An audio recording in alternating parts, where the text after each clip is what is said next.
Jésus a prononcé 2 mots sur l'eau qui accélère l'éveil intérieur. Vous est-il déjà arrivé de lire un texte ancien et de sentir qu'il y avait quelque chose de plus profond, quelque chose qui vous échappait, comme si les mots que vous lisiez contenaient un code secret, une vérité cachée que personne ne vous avait jamais révélée? C'est exactement ce qui s'est passé avec 2 mots prononcés par Jésus il y a plus de 2000 ans. 2 mots qui ont été traduits, retraduits, interprétés et réinterprétés au point que leur signification originale a été presque complètement effacée de notre conscience collective. Mais avant de plonger dans cette révélation extraordinaire, si vous aimez les histoires inspirantes qui transforment votre compréhension de la spiritualité et de la conscience, n'oubliez pas de vous abonner à la chaîne pour ne manquer aucun moment de ce voyage fascinant. Et dites-moi dans les commentaires de quel pays vous nous regardez et à quelle heure vous écoutez ceci en ce moment même. Êtes-vous au Québec en prenant votre café du matin, en France pendant votre pause déjeuner, en Suisse avant de dormir, en Belgique pendant votre trajet? Partagez votre moment avec nous. Et si vous êtes sur votre téléphone portable, prenez 1 seconde pour appuyer sur le bouton j'aime. Cela aide énormément l'algorithme à faire découvrir ce contenu à d'autres personnes qui en ont besoin. Un simple geste de votre part peut transformer la vie de quelqu'un d'autre aujourd'hui. Maintenant, fermez les yeux un instant. Pensez à l'eau. Qu'est-ce qui vous vient à l'esprit? Un ruisseau qui coule? L'océan infini? Une goutte de pluie? L'eau est partout dans notre existence, tellement omniprésente que nous ne la remarquons même plus. Nous la buvons sans y penser. Nous nous y baignons mécaniquement. Nous la voyons tomber du ciel comme si c'était la chose la plus banale du monde. Mais que se passerait-il si je vous disais que l'eau n'est pas seulement H2O? Que se passerait-il si l'eau était en réalité une métaphore parfaite pour comprendre la nature même de votre conscience? Il y a environ 2000 ans, dans une région aride du Moyen-Orient, où chaque goutte d'eau valait littéralement son pesant d'or, un homme du nom de Yeshua, que nous connaissons sous le nom de Jésus, a eu une conversation extraordinaire près d'un puits. Cette conversation, rapportée dans l'évangile de Jean au chapitre 4, contient un enseignement si profond, si révolutionnaire, que les institutions religieuses ont passé les 20 siècles suivants à essayer de le contrôler, de le diluer, de le transformer en quelque chose de plus sûr, de plus acceptable, de plus facile à gérer. Mais pourquoi? Pourquoi un simple échange de mots provoquerait-il une telle réaction? Qu'est-ce qui était si dangereux dans ce que Jésus a dit ce jour-là qu'il fallait absolument le cacher sous des couches et des couches d'interprétation théologique? La réponse est simple et terrifiante à la fois pour ceux qui veulent garder le contrôle sur la spiritualité des masses. Jésus ne parlait pas de religion, il ne parlait pas de rituel, il ne parlait pas de l'adhésion à une institution particulière, il parlait de quelque chose de beaucoup plus direct, de beaucoup plus personnel, de beaucoup plus puissant. Il parlait d'une technologie de transformation intérieure que n'importe qui peut activer, sans intermédiaire, sans permission, sans appartenance à un groupe particulier. Imaginez la menace que cela représentait. Imaginez ce que cela signifiait pour les structures de pouvoir de l'époque et pour celles qui allaient suivre.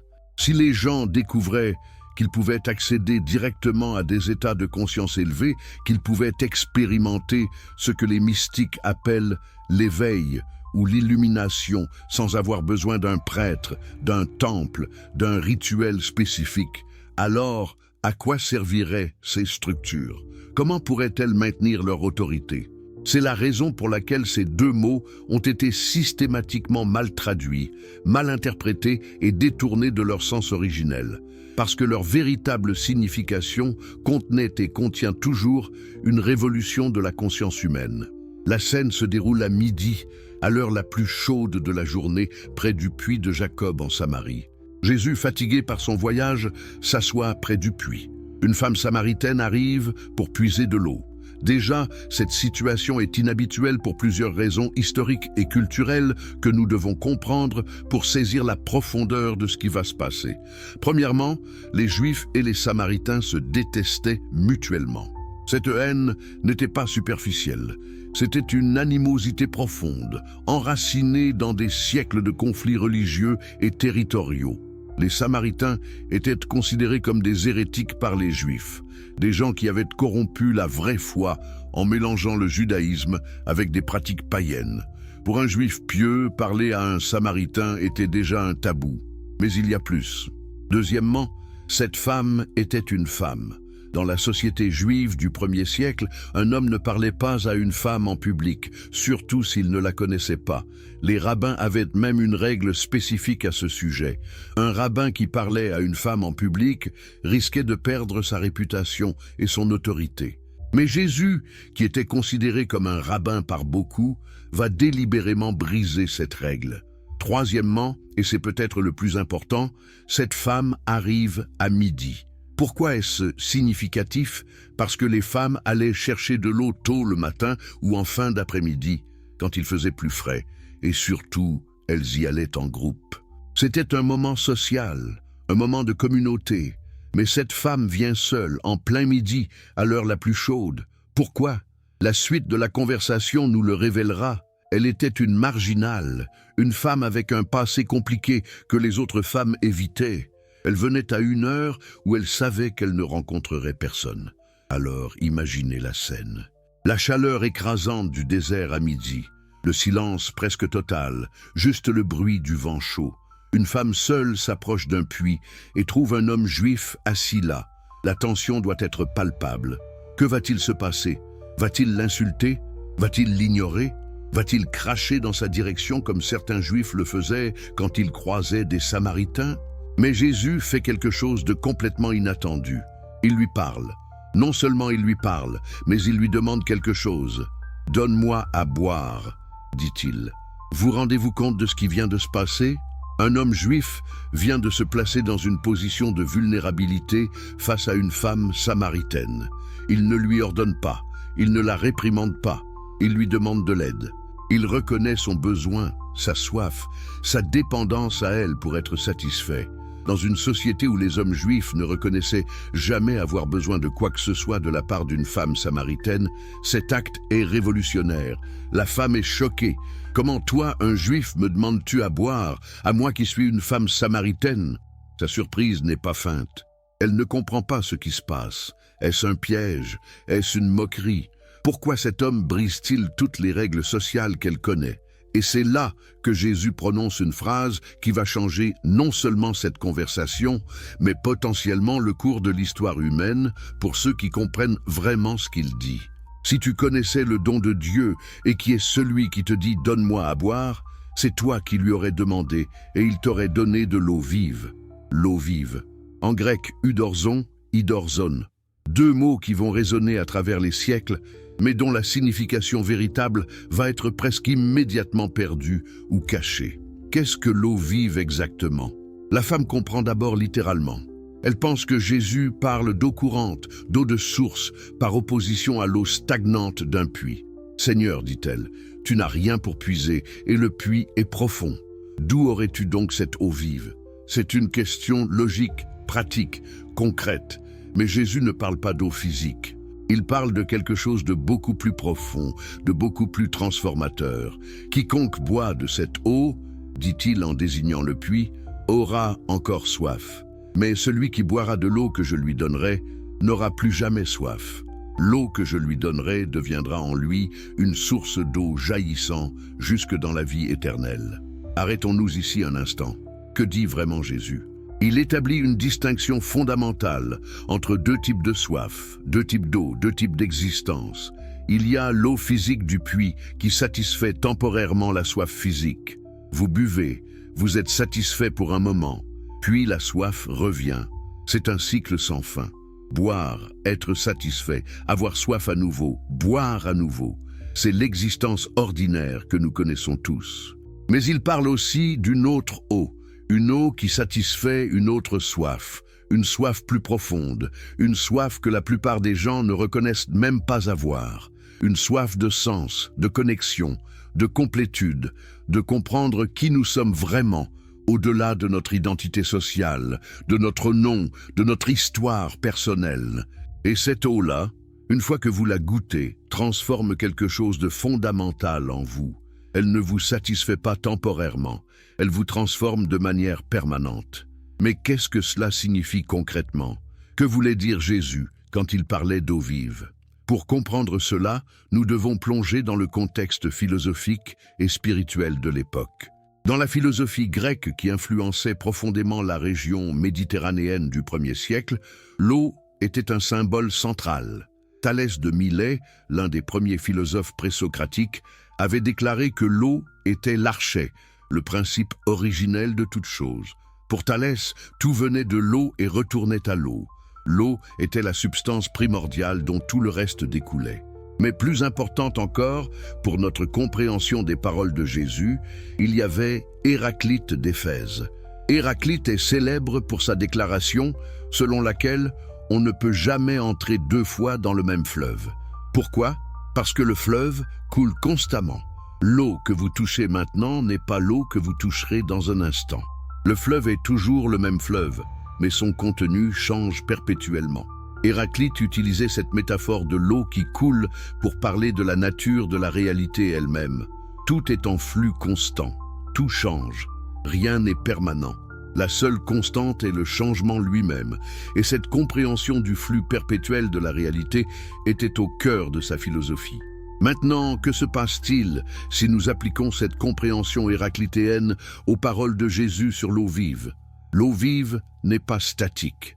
L'eau vive coule. L'eau vive se meut par elle-même. Le terme grec zone, qui est traduit par vive ou vivant, ne signifie pas seulement en vie au sens biologique. Il signifie quelque chose qui a la capacité de se mouvoir par soi-même, quelque chose qui possède son propre mouvement intrinsèque. Dans la philosophie aristotélicienne qui dominait également la pensée de l'époque, le mouvement autonome était la caractéristique définissante de la vie et de l'âme. Ce qui est vivant se meut par soi-même. Ce qui est mort ne peut être mu que par des forces externes. Un cadavre ne bouge que s'il est poussé. Un être vivant bouge de l'intérieur. Donc, quand Jésus parle d'eau vive, il parle d'une qualité de conscience qui se meut par elle-même, qui est dynamique, qui coule, qui n'est jamais statique ou figée. Il parle de la conscience dans son état le plus pur et le plus naturel, avant qu'elle ne soit cristallisée en pensée rigide, en croyance fixe, en identité congelée. Mais il y a encore plus de profondeur ici que nous devons explorer. Dans la tradition juive, l'eau avait également une signification spirituelle profonde.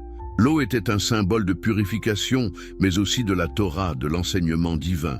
Il y avait un dicton rabbinique célèbre: « Il n'y a pas d'eau, sauf la Torah ». L'eau représentait la sagesse divine qui purifie et transforme. De plus, dans les textes prophétiques hébreux, l'eau était associée à la présence de Dieu lui-même et à l'Esprit de Dieu. Le prophète Ézéchiel parle d'une vision où de l'eau jaillit du temple et transforme le désert en jardin. Le prophète Isaïe parle de verser de l'eau sur celui qui a soif et des ruisseaux sur la terre desséchée. Ces métaphores ne parlaient pas seulement de pluie physique, elles parlaient de transformation spirituelle, de réveil de la conscience, de la présence vivante de Dieu qui transforme tout ce qu'elle touche. Alors, quand Jésus utilise ce terme « eau vive » en parlant à une femme samaritaine, il active toutes ces associations. Il fait un pont entre la philosophie grecque et la spiritualité juive. Il parle de quelque chose qui est à la fois dynamique comme le flux héraclitéen, vivant comme le mouvement autonome aristotélicien et transformateur comme l'eau prophétique des textes hébreux. Mais pourquoi choisir spécifiquement une femme samaritaine pour partager cet enseignement? Pourquoi ne pas attendre d'être devant ses disciples, devant les foules qui le suivaient, devant les autorités religieuses? Pourquoi choisir ce moment, cette personne, ce lieu? La réponse nous dit quelque chose de crucial sur la nature de cet enseignement. L'eau vive n'est pas réservée à une élite spirituelle. Elle n'est pas limitée aux prêtres, aux rabbins, aux gens purs, selon les standards religieux de l'époque. Elle est disponible pour une femme samaritaine avec un passé compliqué, une marginale, quelqu'un que la société religieuse juive considérait comme doublement impur. D'abord à cause de son ethnicité samaritaine, ensuite à cause de sa situation personnelle. Et cela nous amène à une vérité profonde que les institutions religieuses ont passé 2000 ans à essayer de supprimer. L'accès à la conscience éveillée, à ce que Jésus appelle l'eau vive, n'est pas conditionné par votre appartenance religieuse, par votre pureté morale selon des standards externes, par votre statut social. C'est quelque chose d'intrinsèque à la condition humaine elle-même. C'est votre droit de naissance en tant qu'être conscient. La conversation continue et devient encore plus fascinante. La femme dit « Seigneur, donne-moi cette eau afin que je n'ai plus soif et que je n'ai plus à venir puiser ici. » Elle comprend encore littéralement, elle pense encore en termes pratiques. Ne plus avoir à venir au puits à midi pour éviter les autres femmes, ne plus avoir à porter de lourdes jarres d'eau, cela semble attrayant. Mais alors Jésus fait quelque chose d'étrange. Il change brusquement de sujet. Va appeler ton mari et reviens ici. Pourquoi ce changement soudain? Pourquoi introduire cette question personnelle maintenant? La femme répond honnêtement, je n'ai pas de mari. Et Jésus révèle qu'il sait tout de sa vie. Tu as raison de dire je n'ai pas de mari, car tu as eu 5 maris, et celui que tu as maintenant n'est pas ton mari. En cela, tu as dit vrai. Certains interprètent cela comme un jugement moral, mais ce serait manquer complètement le point. Jésus ne la condamne pas, il ne la réprimande pas. Il ne lui dit pas qu'elle doit d'abord se repentir avant de pouvoir recevoir l'eau vive. Non, il fait quelque chose de beaucoup plus subtil et profond. Il lui montre qu'il voit complètement qui elle est, sans masque, sans prétention, sans jugement. Il crée un espace de vulnérabilité radicale où la transformation peut se produire. Pourquoi 5 maris? Certains commentateurs ont suggéré que ces 5 maris représentent symboliquement les 5 livres de la Torah et que le 6e homme, qui n'est pas son mari, représente les pratiques religieuses samaritaines que les Juifs considéraient comme illégitimes. Peut-être. Mais peut-être que c'est aussi plus simple. Peut-être que Jésus lui montre simplement qu'il la voit complètement, qu'il connaît sa soif la plus profonde, la soif d'amour, de connexion, d'appartenance, qui l'a conduite de relation en relation sans jamais trouver satisfaction durable. Et n'est-ce pas exactement le point qu'il faisait sur les 2 types d'eau? L'eau du puits satisfait temporairement, puis la soif revient. Les relations, les acquisitions, les accomplissements, tout cela peut satisfaire temporairement notre soif existentielle. Mais ensuite, la soif revient. Nous cherchons encore, nous désirons encore, nous sommes encore incomplets. Mais l'eau vive, la conscience éveillée, transforme cette soif elle-même. Elle ne la satisfait pas dans le sens ordinaire, elle la transcende. Vous ne cessez pas de désirer parce que vous êtes rempli, vous cessez de désirer parce que vous réalisez que vous n'avez jamais été vide en premier lieu.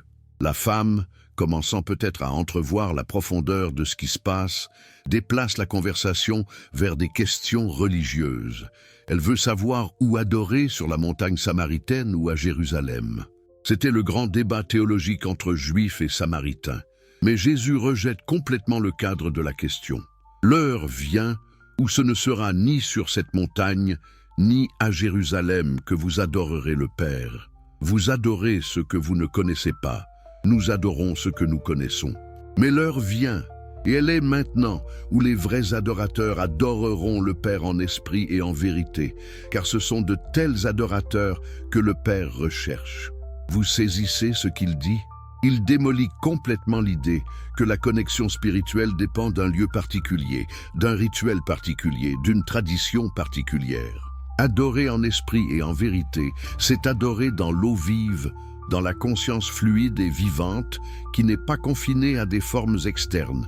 C'est l'expérience directe de la réalité divine, pas la médiation à travers des structures institutionnelles. Et puis la femme dit quelque chose de remarquable. Je sais que le Messie vient, celui qu'on appelle Christ. Quand il viendra, il nous annoncera tout. Elle reconnaît sa propre ignorance, son propre besoin de guidance, et Jésus répond avec une simplicité étonnante, « C'est moi qui te parle ». Cette femme samaritaine, cette marginale, cette personne que la société religieuse considérait comme impure et indigne, devient la première personne à qui Jésus révèle explicitement son identité messianique. Pas aux prêtres, pas aux pharisiens, pas même à ses propres disciples au début, mais à elle. Pourquoi? Parce qu'elle était prête, non pas prête au sens d'être moralement pure ou religieusement qualifiée, mais prête au sens d'être ouverte, vulnérable, assoiffée au niveau le plus profond. Sa marginalisation même l'avait préparée. Elle n'avait pas de statut social à protéger, pas de réputation religieuse à maintenir, pas d'ego spirituel à défendre. Elle était dépouillée, nue métaphoriquement, et donc capable de recevoir quelque chose de radicalement nouveau. Que se passe-t-il ensuite dans l'histoire est tout aussi révélateur. La femme laisse sa jarre d'eau, retourne à sa ville et commence à témoigner de sa rencontre. « Venez voir un homme qui m'a dit tout ce que j'ai fait. Ne serait-ce pas le Christ ?» Et les gens viennent. Les mêmes gens qui l'évitaient, qui la jugeaient, qui la marginalisaient, viennent maintenant à cause de son témoignage. Pourquoi a-t-elle laissé sa jarre? C'est un détail qui semble mineur, mais qui est profondément symbolique. Elle est venue au puits pour de l'eau physique, pour satisfaire une soif physique. Mais maintenant, elle a trouvé l'eau vive. La jarre ne lui sert plus à rien. Sa soif primaire a été transformée. Elle n'a plus besoin de l'eau du puits parce qu'elle a goûté à quelque chose d'infiniment plus désaltérant. Et regardez ce qu'elle fait. Elle devient immédiatement un canal pour cette eau vive. Elle ne garde pas l'expérience pour elle-même. Elle ne dit pas « c'est mon secret spirituel, mon avantage personnel ». Non, elle coule, elle déborde, elle partage spontanément ce qu'elle a reçu. C'est la nature de l'eau vive. Vous ne pouvez pas la contenir. Elle coule naturellement vers les autres. Le texte nous dit que beaucoup de Samaritains crurent en lui à cause du témoignage de cette femme. Puis, quand ils rencontrent Jésus eux-mêmes, ils disent à la femme « Ce n'est plus à cause de tes paroles que nous croyons, car nous l'avons entendu nous-mêmes et nous savons qu'il est vraiment le Sauveur du monde. » Cela aussi est crucial. Le témoignage de la femme les amène à la source, mais ensuite ils doivent boire eux-mêmes. Ils doivent avoir leur propre expérience directe. L'eau vive ne peut pas être transmise de seconde main.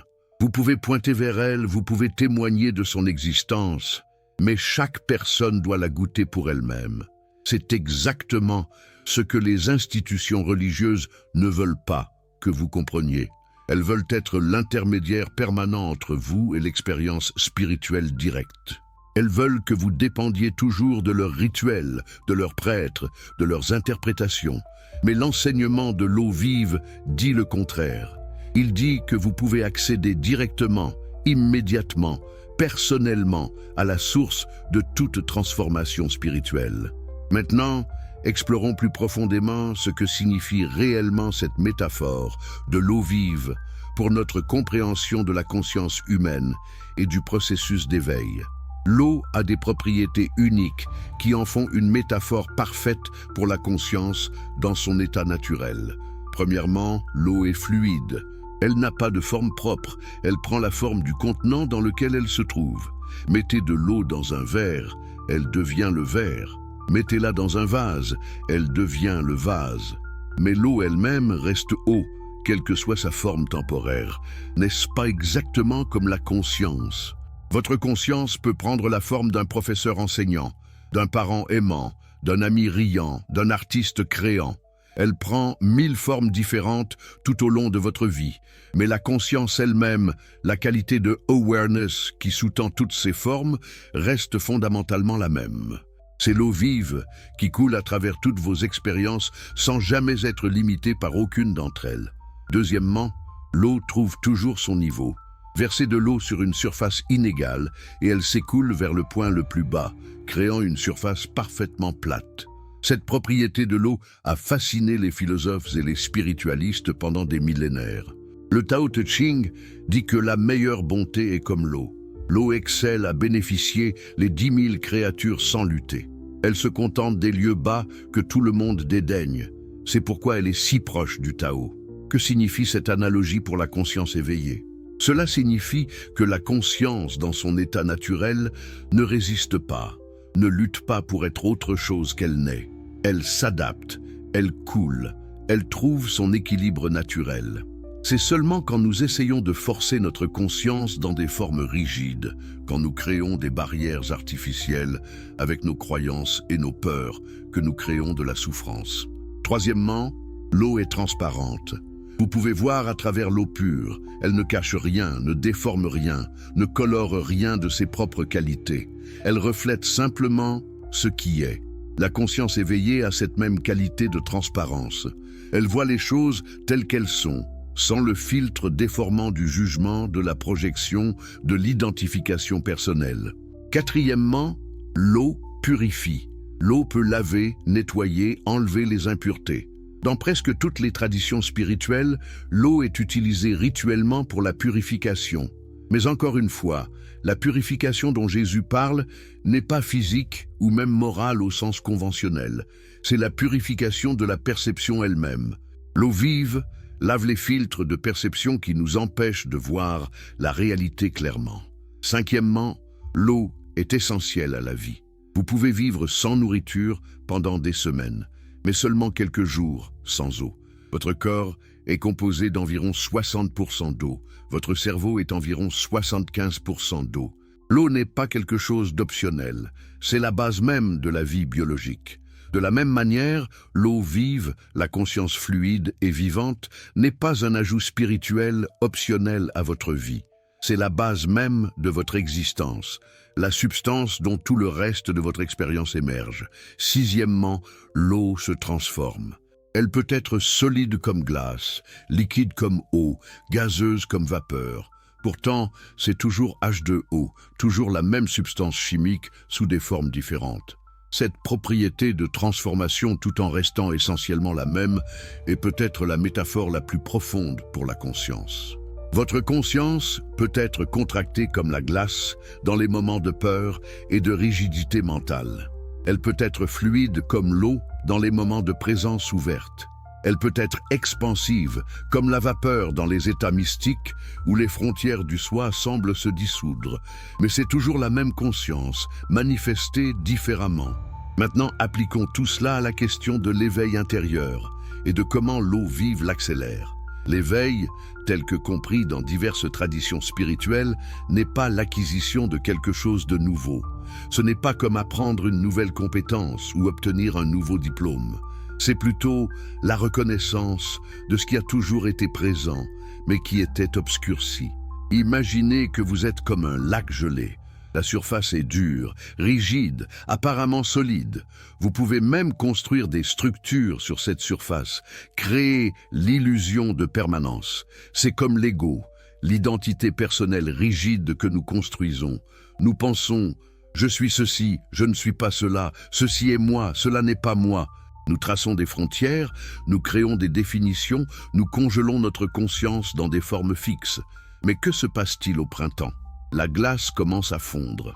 La surface rigide commence à se liquéfier. Et vous vous souvenez, « Oh, j'étais de l'eau tout le temps ». La solidité n'était qu'une phase temporaire causée par des conditions particulières. C'est l'éveil. Ce n'est pas devenir quelque chose de nouveau. C'est se souvenir de ce que vous avez toujours été, la conscience fluide et vivante que Jésus appelait l'eau vive. Alors, comment l'enseignement de l'eau vive accélère-t-il ce processus? De plusieurs façons profondes et pratiques. Premièrement, cet enseignement donne une image ou une métaphore que votre esprit peut saisir pour comprendre un état qui autrement serait purement abstrait. Vous savez ce que c'est que l'eau. Vous avez expérimenté sa fluidité, sa transparence, son mouvement. Donc quand on vous dit que votre conscience peut être comme l'eau, vous avez une référence concrète. Vous pouvez demander, est-ce que ma conscience en ce moment est plus comme de la glace ou plus comme de l'eau? Suis-je rigide ou fluide? Suis-je bloqué ou en mouvement? Cette simple question peut devenir une pratique puissante de conscience de soi. Tout au long de votre journée, vous pouvez faire une pause et vérifier comment est mon eau maintenant. Est-elle claire ou trouble? Est-elle stagnante ou en mouvement? Est-elle gelée en pattern de pensée rigide ou est-elle fluide et adaptable? Deuxièmement, la métaphore de l'eau vive fournit une direction claire pour la pratique spirituelle. Si le but est de devenir plus comme de l'eau dans votre conscience, alors vous savez ce que vous devez faire. Vous devez lâcher la rigidité. Vous devez permettre le mouvement. Vous devez cultiver la transparence. Vous devez pratiquer l'adaptation sans résistance. Ce ne sont pas des abstractions vagues, ce sont des qualités concrètes que vous pouvez cultiver. Troisièmement, cet enseignement court-circuite le piège de l'effort spirituel. Tellement de pratiques spirituelles créent une nouvelle forme de rigidité. Vous pensez « je dois méditer pendant X heures par jour ». Je dois atteindre tel état. Je dois devenir une meilleure personne. Et tout cet effort crée plus de tension, plus de rigidité, plus de glace. Mais l'eau ne fait aucun effort pour être eau. Elle l'est simplement. De la même manière, vous n'avez pas à faire d'effort pour être conscience. Vous l'êtes déjà. Vous devez simplement cesser de vous identifier aux formes rigides et permettre à votre nature fluide de se révéler. Quel est votre niveau de fluidité mentale en ce moment même? Si vous prenez une pause pour vérifier, est-ce que vos pensées coulent librement ou sont-elles coincées dans des boucles répétitives? Est-ce que vos émotions se meuvent et changent naturellement ou êtes-vous figé dans un état émotionnel particulier? Est-ce que votre attention peut se déplacer facilement ou est-elle rigidement fixée sur certains objets ou préoccupations? Ces questions ne sont pas théoriques, elles sont pratiques. Et si vous commencez à les poser régulièrement, quelque chose de remarquable se produit. Vous commencez à remarquer les moments où vous êtes rigide versus les moments où vous êtes fluide. Et simplement en remarquant, simplement en devenant conscient de cette distinction, vous commencez naturellement à devenir plus fluide. C'est le paradoxe de la conscience, ce sur quoi vous portez votre attention tend à se transformer, non pas par effort, mais par la simple lumière de l'awareness. Maintenant, explorons ce que la science moderne nous dit sur tout cela, car il y a des découvertes fascinantes qui corroborent de manière étonnante ces enseignements anciens sur l'eau et la conscience. Comme mentionné brièvement plus tôt, votre cerveau est composé d'environ 75% d'eau. Ce n'est pas un détail trivial. Cette eau n'est pas juste là pour remplir l'espace. Elle joue un rôle crucial dans presque tous les processus neurologiques. Les neurones communiquent entre eux à travers des synapses qui dépendent de l'équilibre hydrique. Les neurotransmetteurs qui régulent votre humeur, votre attention, votre conscience sont transportés dans des solutions aqueuses. La myéline qui isole vos nerfs et permet une communication neuronale rapide a besoin d'hydratation adéquate pour fonctionner correctement. Avant de plonger encore plus profondément dans cette révélation extraordinaire, si vous appréciez les histoires qui transforment votre compréhension de la spiritualité et de la conscience humaine, prenez un moment pour vous abonner à cette chaîne afin de ne manquer aucun moment de ce voyage fascinant que nous faisons ensemble. Et dites-moi dans les commentaires, de quel pays nous regardez-vous en ce moment? Êtes-vous en France à l'heure du déjeuner, au Canada pendant votre soirée, en Belgique tôt le matin, en Suisse pendant une pause? Partagez votre localisation et l'heure qu'il est chez vous, car cela crée une connexion incroyable de savoir que nous sommes tous dispersés dans le monde, mais unis par cette quête de compréhension. Et si vous êtes sur votre téléphone portable, appuyez sur le bouton « J'aime maintenant ». Cela aide vraiment l'algorithme à partager ce message avec d'autres personnes qui en ont besoin aujourd'hui. Un simple geste de votre part peut changer la trajectoire de la vie de quelqu'un d'autre. Alors, comment exactement ces deux mots, eau vive, accélèrent-ils le processus d'éveil intérieur? Comment une simple métaphore peut-elle avoir un pouvoir transformateur si profond qu'elle a traversé 2 millénaires et continue de résonner dans l'âme humaine? Pour comprendre cela, nous devons explorer non seulement ce que les mots signifient, mais comment ils fonctionnent au niveau de la conscience elle-même. Avez-vous déjà remarqué comment certains mots ont un pouvoir presque magique sur vous? Comment un mot peut déclencher une cascade d'émotions, de souvenirs, de sensations physiques? Pensez au mot « maison » par exemple. Ce n'est pas juste une combinaison de lettres, n'est-ce pas? Ce mot évoque des sentiments de sécurité, de chaleur, peut-être des souvenirs d'enfance, l'odeur de la cuisine de votre mère, le son de voix familière. Un mot n'est jamais juste un mot. C'est un portail vers des mondes entiers d'expériences. Maintenant, imaginez le pouvoir d'un mot qui a été consciemment choisi par quelqu'un qui comprenait profondément la nature de la conscience humaine. Quelqu'un qui savait exactement quel effet ce mot aurait sur l'esprit qui le contemple.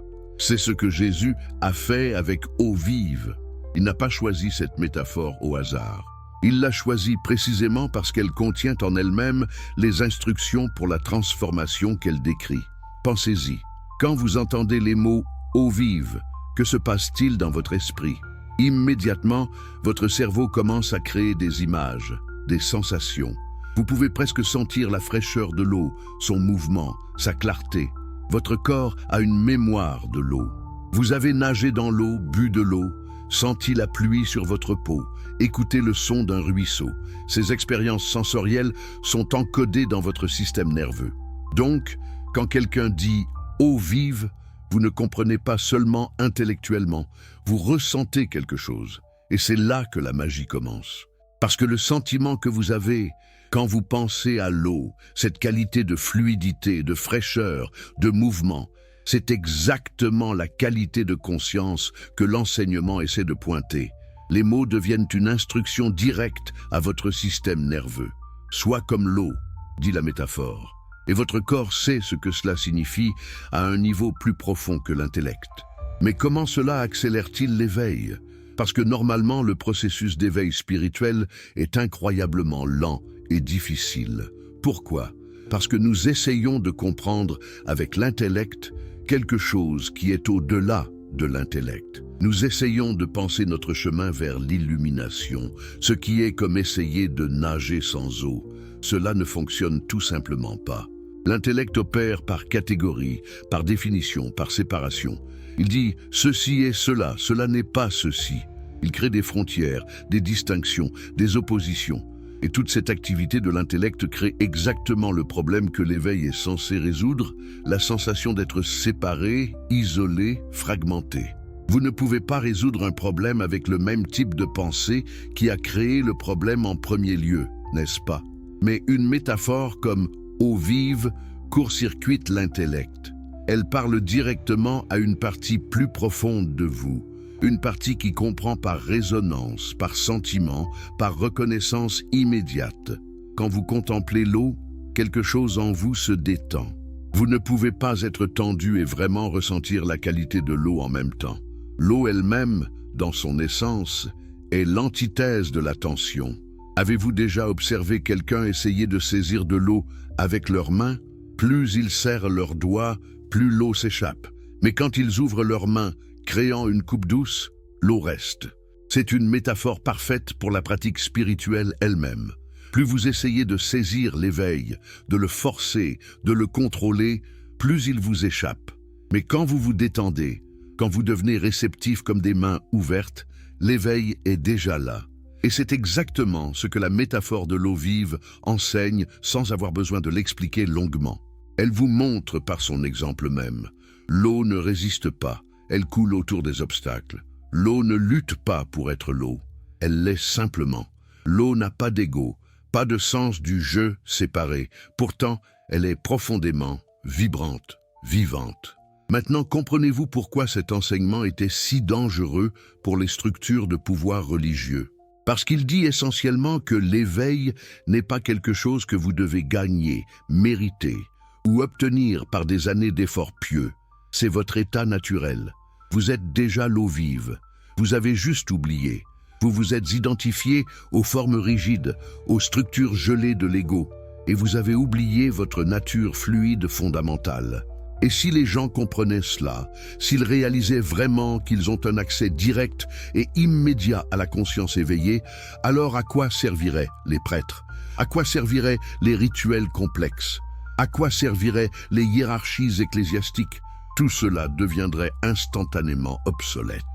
C'est pourquoi, dans les siècles qui ont suivi la mort de Jésus, nous voyons un processus systématique et délibéré de transformation de ces enseignements d'instruction pratique pour l'éveil en dogmes théologiques complexes qui nécessitent des experts pour les interpréter. Regardons ce processus plus en détail parce qu'il nous dit beaucoup sur la nature humaine, le pouvoir et la spiritualité.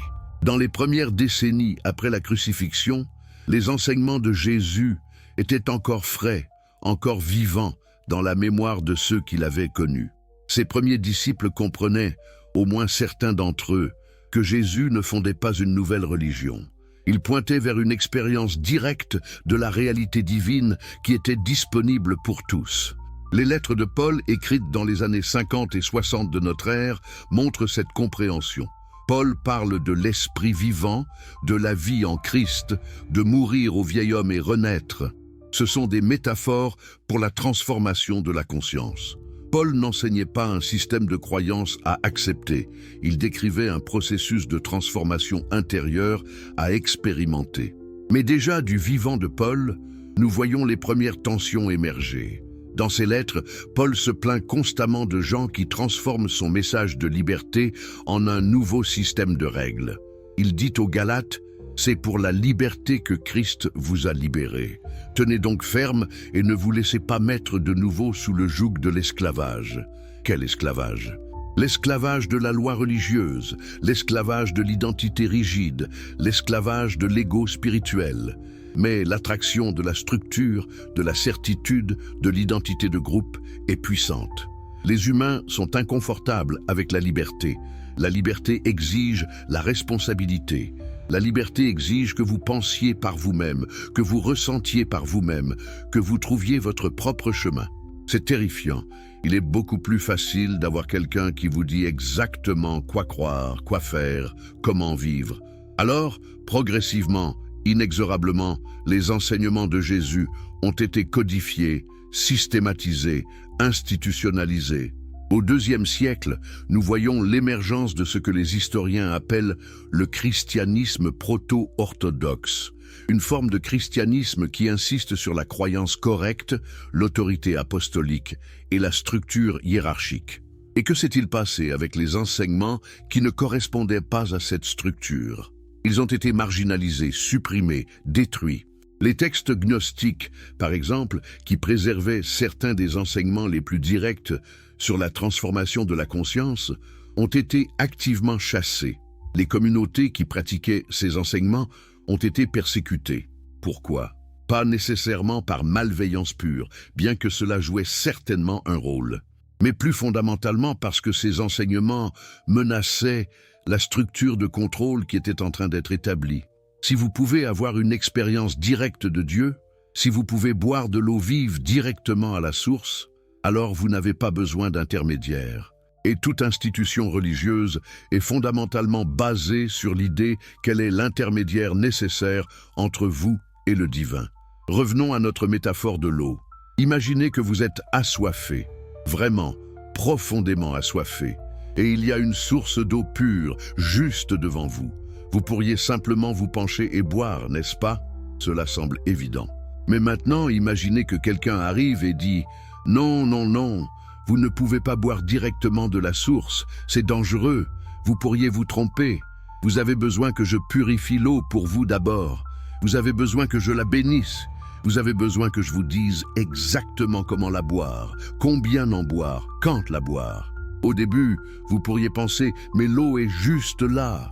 Je peux la voir, je peux l'atteindre, je peux la goûter. » Mais si cette personne a assez d'autorité, si elle peut convaincre assez d'autres personnes que son intermédiaire est nécessaire, alors progressivement, vous commencez à douter de votre propre perception.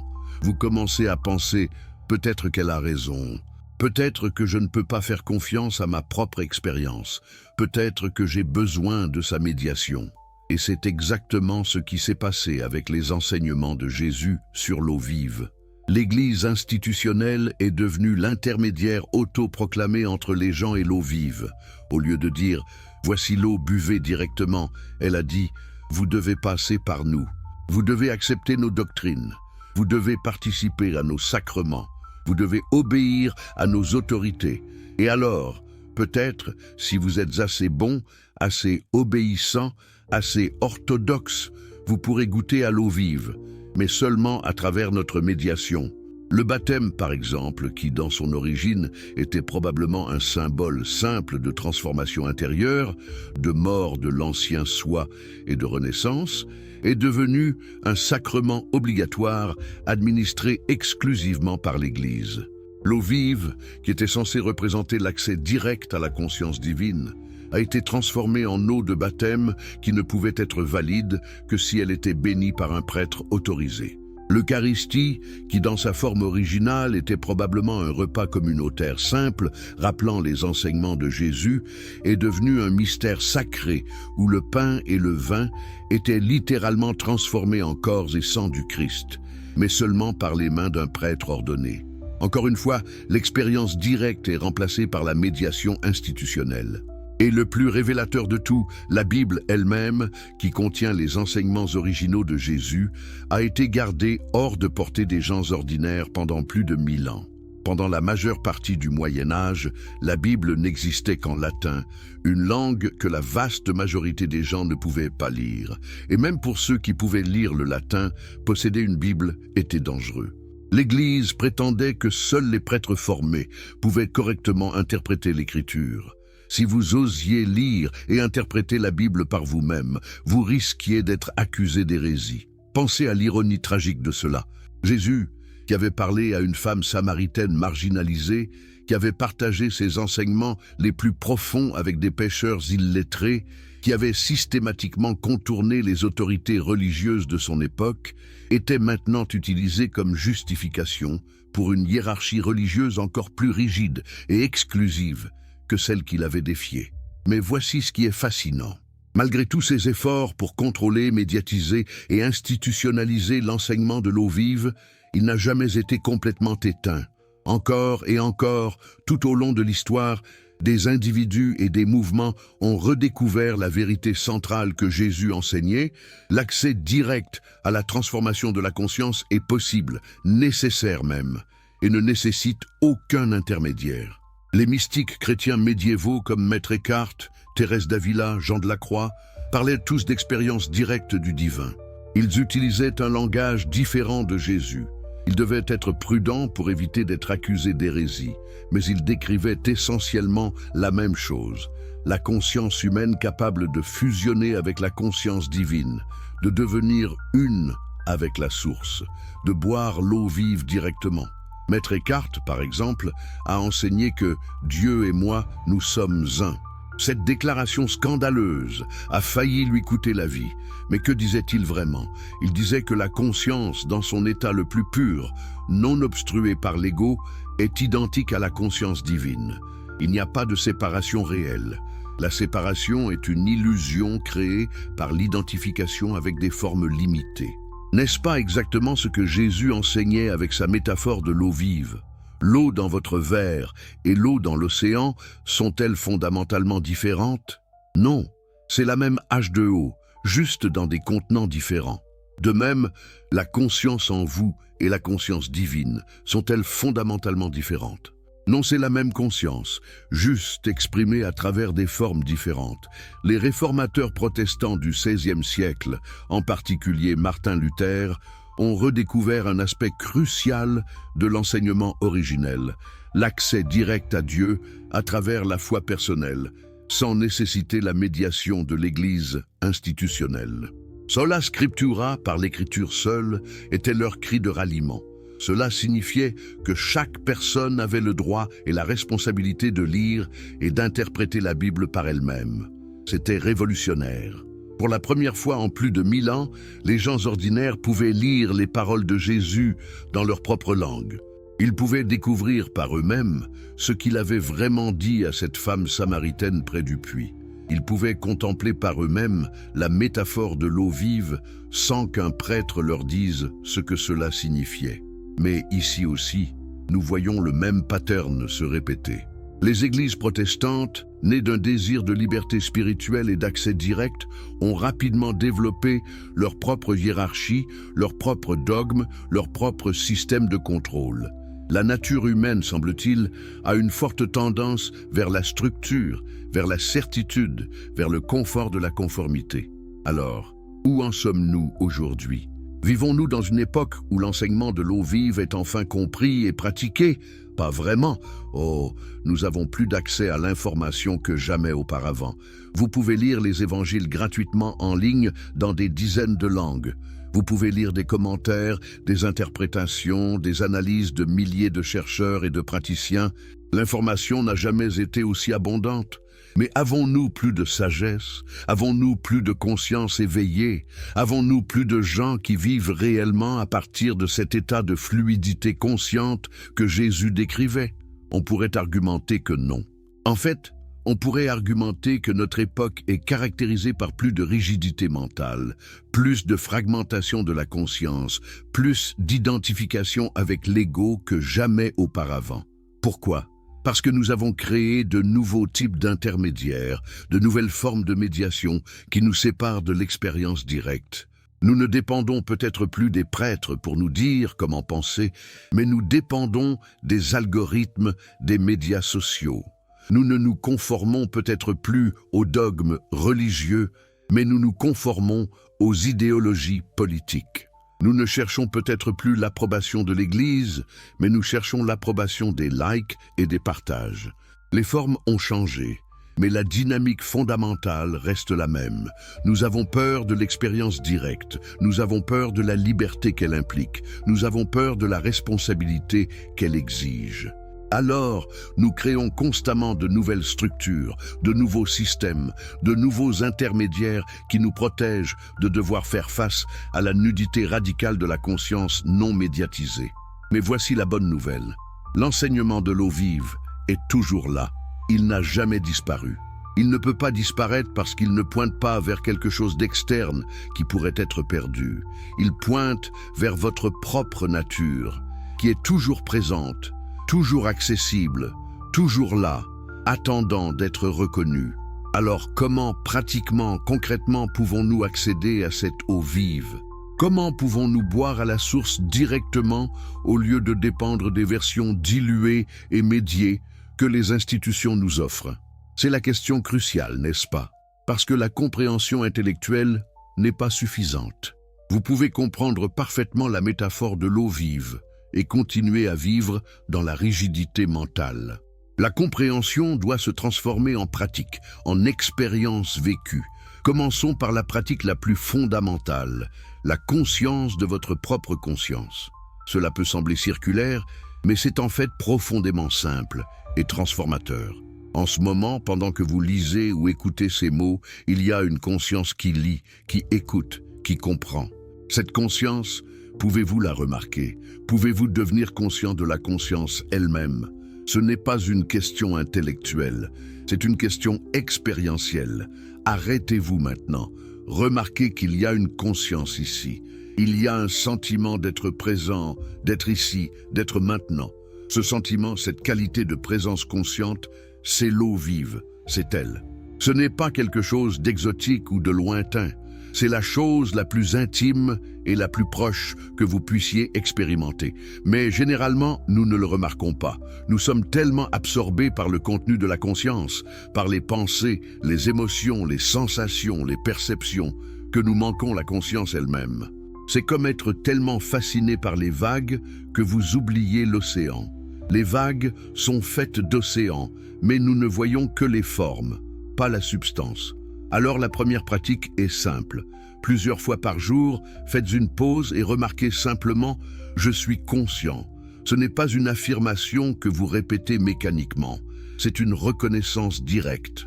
Vous remarquez le fait nu de la conscience présente. Et quand vous le remarquez, quelque chose d'intéressant se produit. La conscience commence à se reconnaître elle-même. C'est comme si l'eau devenait consciente d'être de l'eau. Imaginez une vague dans l'océan qui réalise soudainement « Oh, je ne suis pas juste une vague, je suis de l'océan se manifestant comme vague ». Cette réalisation change tout. La vague ne cesse pas d'être une vague, mais elle n'est plus limitée par l'identité de vague. Elle sait qu'elle est quelque chose de plus vaste. De la même manière, quand vous reconnaissez votre nature comme conscience, comme eau vive, vous ne cessez pas d'être une personne avec un nom, une histoire, une personnalité. Mais vous n'êtes plus limité par cette identité. Vous savez que vous êtes quelque chose de plus vaste, quelque chose de plus fluide, quelque chose qui existait avant cette identité particulière et continuera après. La deuxième pratique découle naturellement de la première. Une fois que vous avez commencé à remarquer la conscience elle-même, vous pouvez commencer à observer ses qualités. Est-elle fluide ou rigide en ce moment? Est-elle ouverte ou contractée? Est-elle claire ou trouble? Est-elle en mouvement ou stagnante? Ces questions ne sont pas abstraites. Elles correspondent à des expériences réelles que vous pouvez observer. Quand vous êtes anxieux, par exemple, votre conscience se contracte. Elle devient rigide, figée autour de l'objet de l'anxiété. C'est comme de l'eau qui gèle. Quand vous êtes dans un état de flot, votre conscience s'ouvre. Elle devient fluide, adaptable, présente. C'est comme de l'eau qui coule librement. En observant ces qualités, vous commencez à développer ce que les bouddhistes appellent l'équanimité, la capacité de rester conscient et équilibré à travers les différents états de conscience. Vous ne vous identifiez plus aussi fortement avec les états passagers. Vous les voyez comme des vagues passant à travers l'océan de votre conscience fondamentale. La troisième pratique est peut-être la plus directe, mais aussi la plus difficile. C'est la pratique du lâcher-prise, de permettre. Comme nous l'avons discuté, l'eau ne résiste pas. Elle coule autour des obstacles. Elle s'adapte à chaque forme sans perdre son essence. Pouvez-vous vivre comme ça? Quand quelque chose ne va pas comme vous le vouliez, quelle est votre réaction habituelle? Probablement la résistance, le jugement, le « ça ne devrait pas être comme ça ». Cette résistance crée de la rigidité. C'est comme essayer d'arrêter une rivière en construisant un barrage. Vous pouvez réussir temporairement, mais la pression s'accumule. Éventuellement, le barrage se brise et le résultat est souvent catastrophique.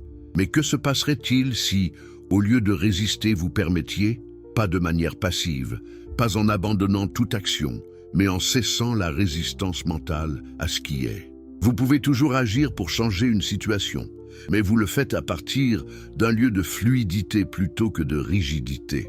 Vous couleriez autour de l'obstacle plutôt que de vous cogner contre lui encore et encore. Cette pratique du lâcher-prise est difficile parce que l'ego interprète le lâcher-prise comme une mort. Et d'une certaine manière, c'est vrai. Le lâcher-prise est la mort de l'identité rigide, de l'histoire que vous vous racontez sur qui vous êtes et comment les choses devraient être. Mais c'est seulement quand cette identité rigide meurt que l'eau vive peut couler librement. La quatrième pratique implique le travail avec l'eau physique elle-même. Cela peut sembler simpliste, mais c'est en fait profondément transformateur. L'eau physique et l'eau métaphorique de la conscience ne sont pas aussi séparées qu'on pourrait le penser. Il y a une résonance entre elles. Quand vous développez une relation consciente avec l'eau physique, vous développez simultanément une relation plus consciente avec la fluidité de votre propre conscience. Voici quelques façons de pratiquer cela. Quand vous buvez de l'eau, faites-le consciemment. Ne buvez pas mécaniquement pendant que vous faites autre chose.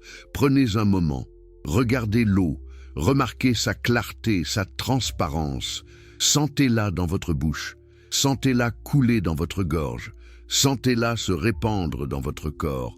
Pendant ce moment, contemplez l'idée que vous êtes comme cette eau, fluide, transparente, vivante. Quand vous prenez une douche ou un bain, transformez-le en pratique méditative. Sentez l'eau sur votre peau. Observez comment elle coule, comment elle s'adapte aux contours de votre corps.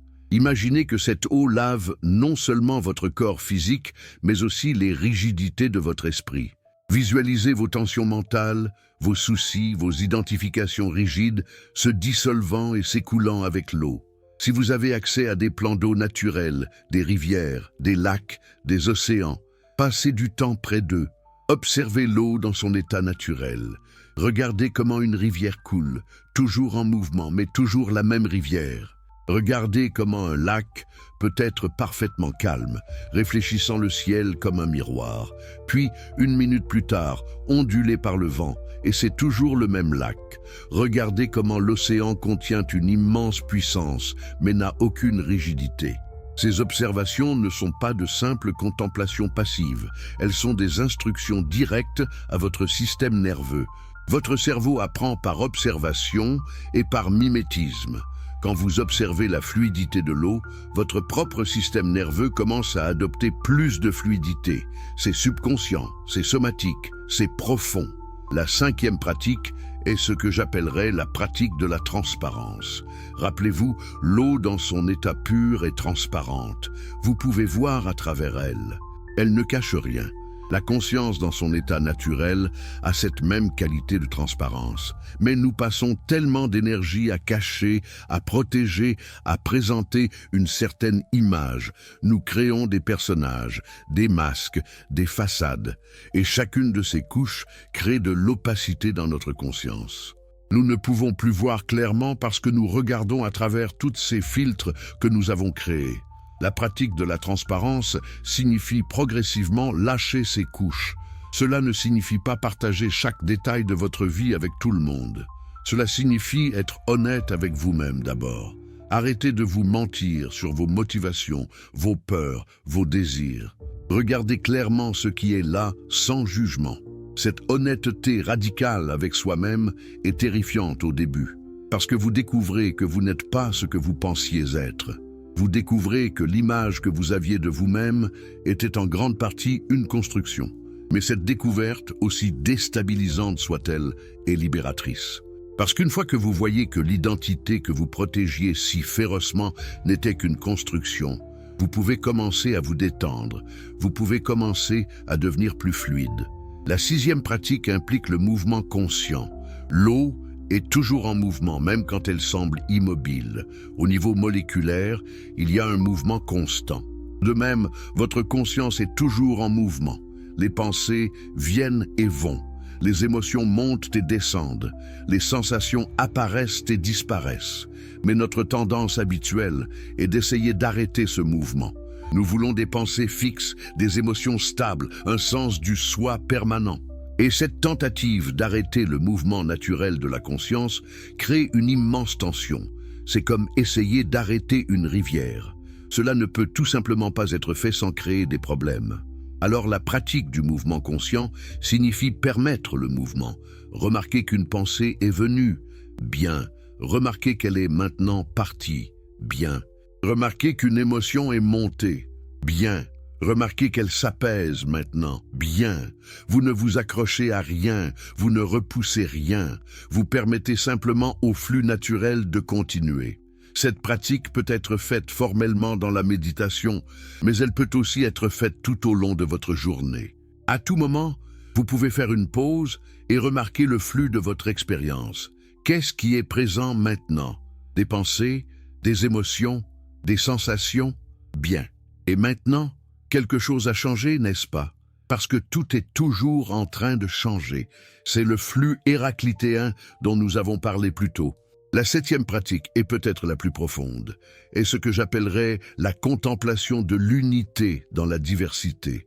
L'eau peut prendre un nombre infini de formes différentes, des gouttes de pluie, des ruisseaux, des rivières, des lacs, des océans, de la vapeur, de la glace, mais c'est toujours H2O.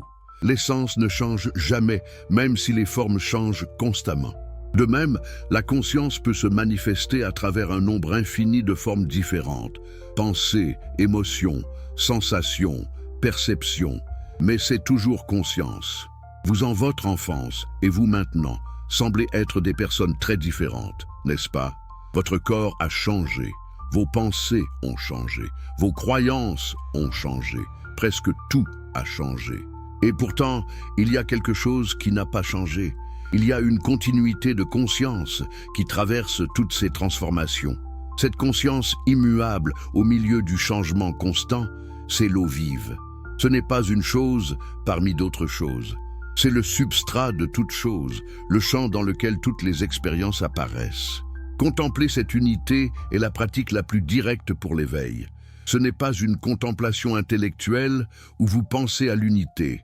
C'est une contemplation expérientielle, où vous ressentez directement le fait que tout ce qui apparaît dans votre conscience apparaît dans un champ unique de conscience. Il n'y a pas vraiment de séparation entre le percevoir et le perçu. Il y a juste un processus unifié de conscience consciente d'elle-même. Cette contemplation peut sembler abstraite au début, mais avec la pratique, elle devient de plus en plus directe. Vous commencez à ressentir viscéralement que vous n'êtes pas un petit soi séparé, regardant un monde externe. Vous êtes le champ entier de conscience dans lequel à la fois le soi et le monde apparaissent. Maintenant, toutes ces pratiques peuvent sembler éloignées des deux simples mots que Jésus a prononcés il y a 2000 ans. Mais en réalité, elles sont toutes contenues dans ces deux mots.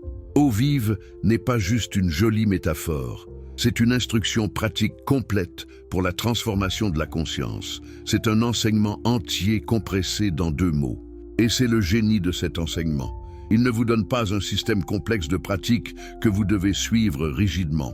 Il vous donne une image simple, puissante, que vous pouvez contempler et qui vous guidera naturellement vers les pratiques dont vous avez besoin.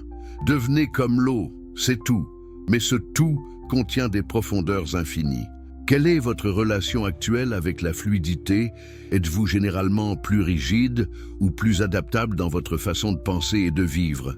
Quand quelque chose ne se passe pas comme prévu, vous contractez-vous dans la résistance ou pouvez-vous couler autour de l'obstacle? Ce ne sont pas des questions rhétoriques. Ce sont des questions que vous devez vous poser honnêtement si vous voulez vraiment comprendre où vous en êtes dans votre voyage vers la conscience éveillée que Jésus décrivait comme eau vive. Si cette exploration profonde de la transformation de la conscience vous touche et vous inspire, prenez un moment pour vous abonner à cette chaîne, car nous continuons ce voyage extraordinaire vers la compréhension de ces vérités anciennes qui résonnent plus que jamais dans notre monde moderne. Et j'aimerais vraiment savoir d'où nous regardez-vous en ce moment. Êtes-vous en France pendant votre pause café? Au Québec en début de matinée? En Suisse pendant votre trajet? En Belgique tard dans la soirée? Partagez dans les commentaires votre pays et l'heure exacte où vous découvrez ceci, car cela crée une communauté mondiale extraordinaire de chercheurs de vérité. Et si vous êtes sur votre téléphone, appuyez sur le bouton « J'aime maintenant ». Ce simple geste aide vraiment l'algorithme à partager ce message avec d'autres âmes qui cherchent ces réponses aujourd'hui. Nous arrivons maintenant à un point crucial de notre exploration. Nous avons compris ce que sont ces deux mots. Eau vive. Nous avons exploré leur signification philosophique et spirituelle. Nous avons examiné comment ils ont été détournés et institutionnalisés. Nous avons même discuté de pratiques concrètes pour les incarner. Mais il reste des questions profondes qui demandent notre attention. Pourquoi tant de gens résistent-ils à cette transformation? Quels sont les obstacles réels qui empêchent l'humanité de vivre à partir de cette conscience fluide? Et plus important encore, quel est l'avenir de cette compréhension dans un monde qui semble devenir de plus en plus rigide, fragmenté et déconnecté? Commençons par une vérité inconfortable. La plupart des gens ne veulent pas vraiment s'éveiller. Oh, ils disent qu'ils le veulent. Ils lisent des livres spirituels, ils assistent à des retraites, ils méditent occasionnellement. Mais au niveau le plus profond, il y a une résistance massive à la véritable transformation que représente l'eau vive. Pourquoi? Parce que devenir comme l'eau signifie lâcher prise sur tout ce à quoi nous nous accrochons pour notre sentiment d'identité et de sécurité. Pensez à ce que vous êtes le plus attaché dans votre vie, votre carrière, votre réputation, vos opinions politiques, vos croyances religieuses, votre image de vous-même comme quelqu'un de bon, de moral, de compétent. Maintenant, imaginez que tout cela se dissolve comme de la glace fondant dans l'eau. Qu'est-ce qui reste? Qui êtes-vous sans toutes ces identifications? Cette question est terrifiante pour l'ego. L'ego est littéralement construit à partir de ces identifications. Sans elles, du point de vue de l'ego, il n'y a rien. C'est la mort. Et voici le paradoxe central de toute la spiritualité authentique. Ce que l'ego perçoit comme mort est en réalité renaissance.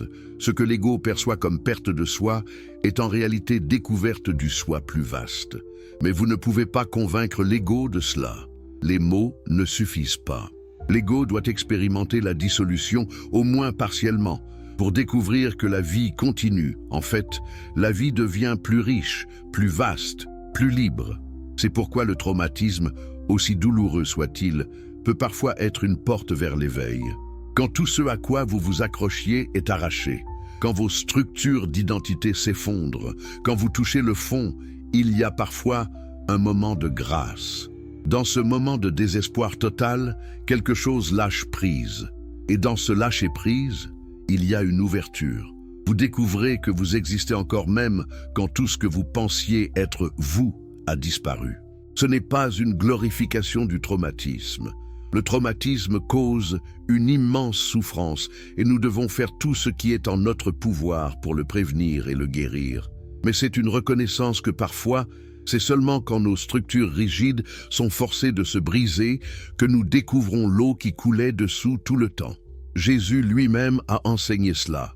Si le grain de blé tombé en terre ne meurt pas, il reste seul. Mais s'il meurt, il porte beaucoup de fruits. La mort dont il parle n'est pas la mort physique. C'est la mort de l'identité rigide, de l'ego séparé. Cette mort est nécessaire pour que quelque chose de nouveau émerge. Le grain doit se dissoudre pour que la plante puisse pousser. L'identité rigide doit se dissoudre pour que la conscience fluide puisse se révéler. Mais la plupart des gens essaient d'avoir les deux. Ils veulent l'éveil, mais ils veulent aussi garder leur sens du soi intact. Ils veulent la liberté, mais ils veulent aussi garder toute leur sécurité. Ils veulent être comme l'eau, mais ils ne veulent pas lâcher prise sur la glace. Et cela ne fonctionne tout simplement pas. Vous ne pouvez pas être simultanément rigide et fluide, gelé et coulant, identifié et libre. Alors, quels sont les obstacles spécifiques qui empêchent les gens de devenir eau vive? Le premier et le plus fondamental est ce que j'appellerais la peur de la dissolution. Nous avons tous en nous une peur primitive de cesser d'exister. Cette peur est câblée dans notre biologie. Tous les organismes vivants ont un instinct de préservation. Et l'ego étend cet instinct de préservation biologique à la préservation psychologique. Il croit que s'il lâche prise sur ces structures rigides, il cessera d'exister. Cette peur est intensifiée dans notre culture moderne. Nous vivons dans une société qui valorise énormément l'identité individuelle, la marque personnelle, se démarquer de la foule.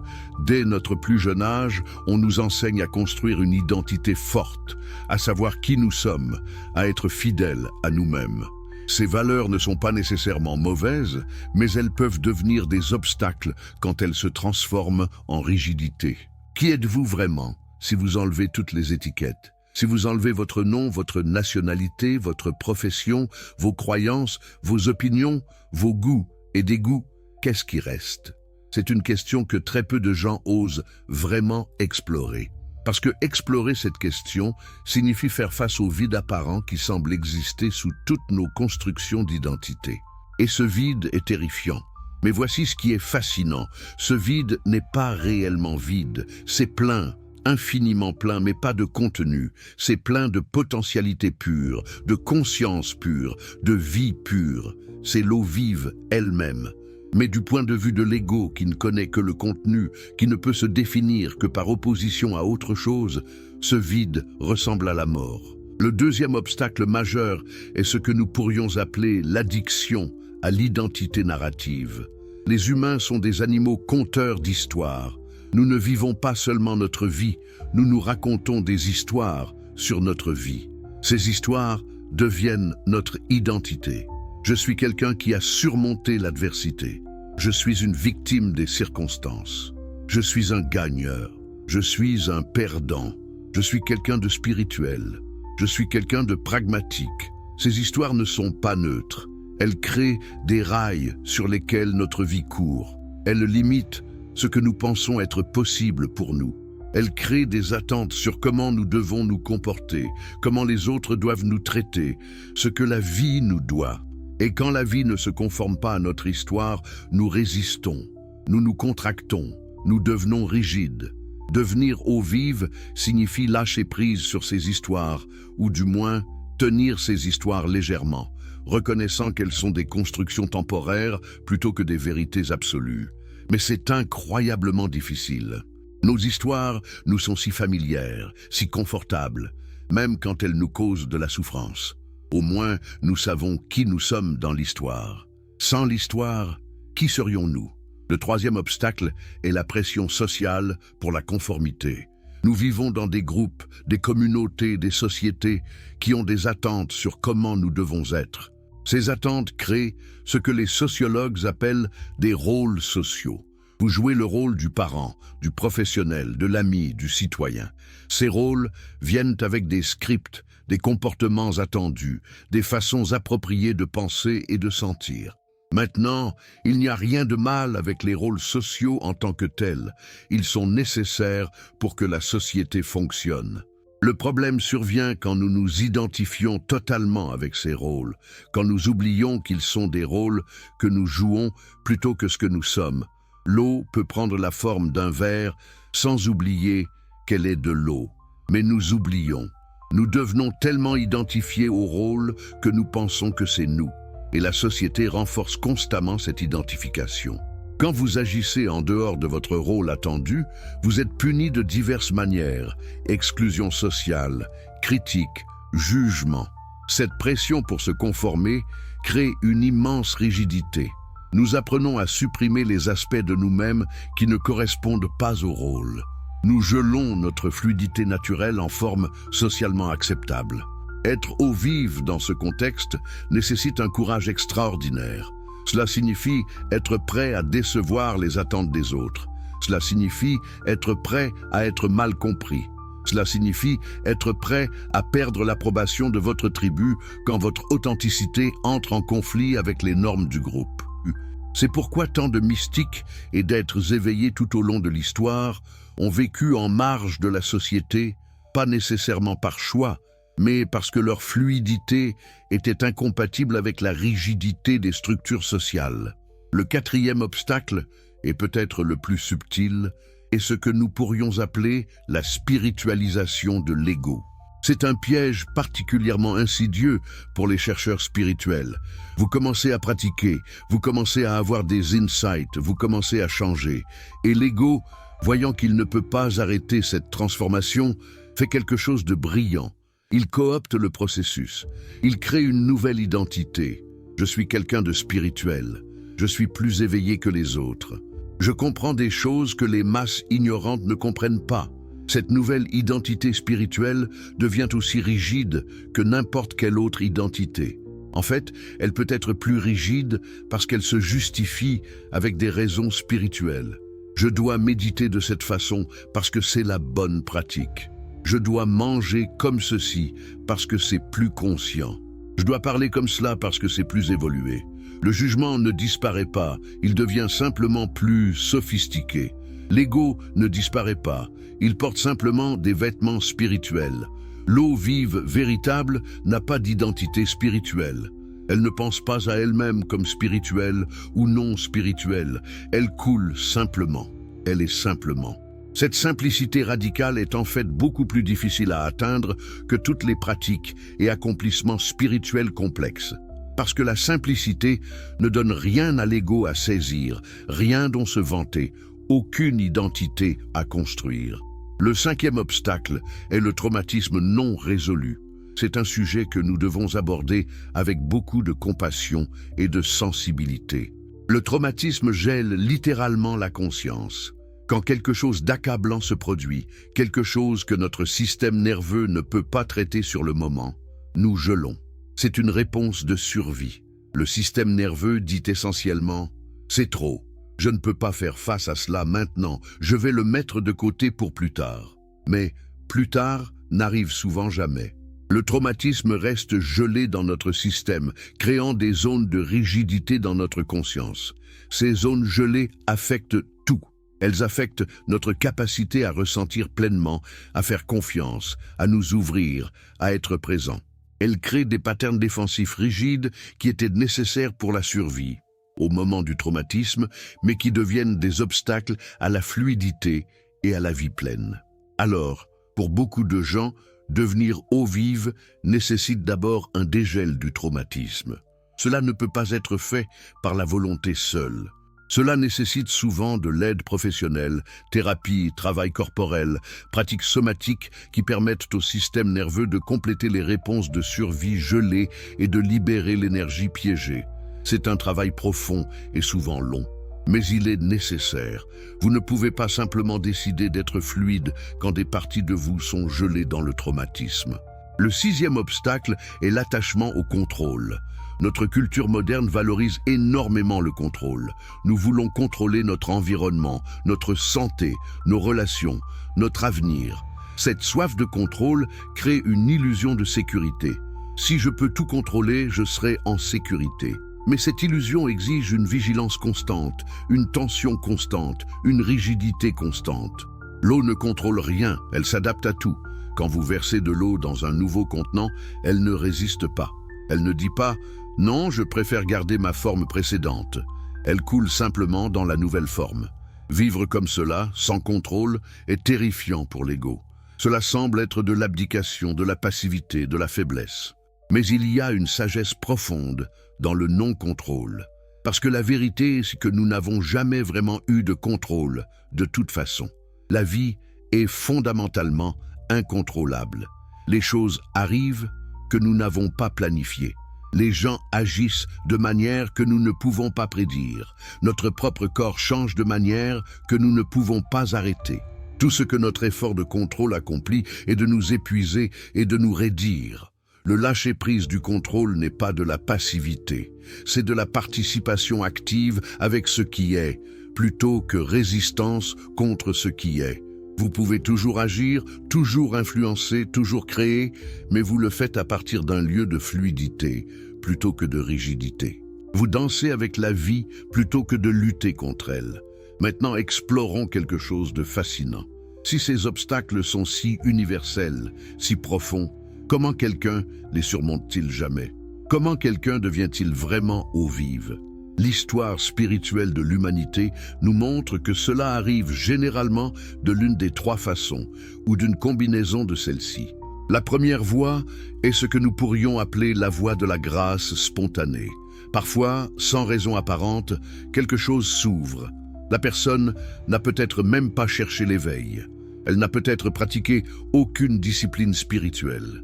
Mais soudainement, il y a un changement de perception. Le voile tombe, la glace fond. Elle voit avec une clarté soudaine la nature fluide de la conscience. Cela peut durer un instant ou devenir permanent. Nous ne comprenons pas vraiment pourquoi ou comment cela se produit. C'est un mystère. Différentes traditions l'appellent différemment. Grâce divine, éveil spontané, illumination soudaine. Mais le pattern est reconnaissable à travers les cultures et les époques. Quelque chose dans la psyché se réaligne. Les défenses rigides s'effondrent soudainement et la réalité se révèle telle qu'elle est. Jésus lui-même parlait de cela en termes de naître de nouveau ou naître d'en haut. Ce n'est pas quelque chose que vous accomplissez, c'est quelque chose qui vous arrive. Vous ne pouvez pas vous forcer à naître de nouveau, pas plus que vous ne pouviez vous forcer à naître la première fois. C'est un don, une grâce, un mystère. La deuxième voie est la voie de la pratique soutenue. C'est la voie traditionnelle de la plupart des chemins spirituels. Vous pratiquez jour après jour, année après année. Méditation, contemplation, prière, étude, service. Graduellement, imperceptiblement, quelque chose change. Les rigidités s'assouplissent, les identifications se desserrent, la conscience devient plus fluide. Cette voie n'a pas le drame de l'éveil spontané. Il n'y a souvent pas de moment de révélation soudaine. C'est plus comme l'érosion lente de la glace par l'eau, qui coule constamment. Vous ne remarquez peut-être pas le changement au jour le jour, mais si vous regardez en arrière, sur des années de pratique, vous voyez que vous n'êtes plus la même personne. Vous êtes plus ouvert, plus présent, plus fluide. Cette voie nécessite une patience extraordinaire et une confiance dans le processus. Parce qu'il y aura de longues périodes où il semble que rien ne se passe. Vous pratiquez fidèlement, mais vous ne voyez aucun résultat. L'ego devient frustré. Pourquoi est-ce que je fais tout cela si je ne m'éveille pas? Mais la pratique elle-même transforme, même quand vous ne le remarquez pas. La troisième voie est ce que nous pourrions appeler la voie de la rupture et de la reconstruction. C'est la voie du traumatisme transformé, de la crise existentielle qui devient une ouverture, de la nuit noire de l'âme qui précède l'aube. Quelque chose dans votre vie s'effondre, votre santé, votre carrière, votre relation, votre vision du monde. Et dans cet effondrement, il y a une opportunité. Les structures rigides qui maintenaient votre ancienne identité sont brisées. Vous êtes dépouillé jusqu'à l'essentiel. Et dans ce lieu nu, vulnérable, il y a une possibilité de voir clairement. Vous réalisez que tout ce à quoi vous vous accrochiez était temporaire de toute façon. Vous touchez quelque chose de plus profond, la conscience elle-même, qui demeure même quand tout le contenu de la conscience change. Cette voie n'est pas à romanticiser. La souffrance est réelle. La perte est réelle. Mais pour ceux qui peuvent naviguer à travers elle avec conscience et soutien, il peut y avoir une transformation profonde de l'autre côté. La crise devient chrysalide. La rupture devient percée. Le gel devient fonte. Maintenant, quelle que soit la voie, une fois que quelqu'un commence à vivre comme eau vive, quelque chose de remarquable se produit. Cela ne reste pas isolé à cette personne. L'eau vive coule naturellement. Elle touche les autres, elle inspire les autres, elle éveille les autres. Ce n'est pas quelque chose que la personne fait délibérément. C'est simplement une propriété de la conscience éveillée. Elle se propage. Pensez à la femme samaritaine. Après sa rencontre avec Jésus, elle n'a pas gardé l'expérience pour elle-même. Elle a couru vers sa ville et a partagé ce qui s'était passé. Et les gens sont venus, pas parce qu'elle les a convaincus avec des arguments, pas parce qu'elle avait une doctrine à vendre, mais parce qu'il y avait quelque chose de changé en elle. Il y avait une qualité de présence, d'authenticité, de vie qu'ils pouvaient ressentir. C'est ainsi que la transformation se propage vraiment, pas à travers des institutions, pas à travers des dogmes, mais à travers la transmission directe de personne à personne. Quelqu'un qui vit comme eau vive rencontre quelqu'un d'autre, et quelque chose dans cette deuxième personne se réveille, peut-être juste un peu, peut-être juste assez pour commencer leur propre voyage.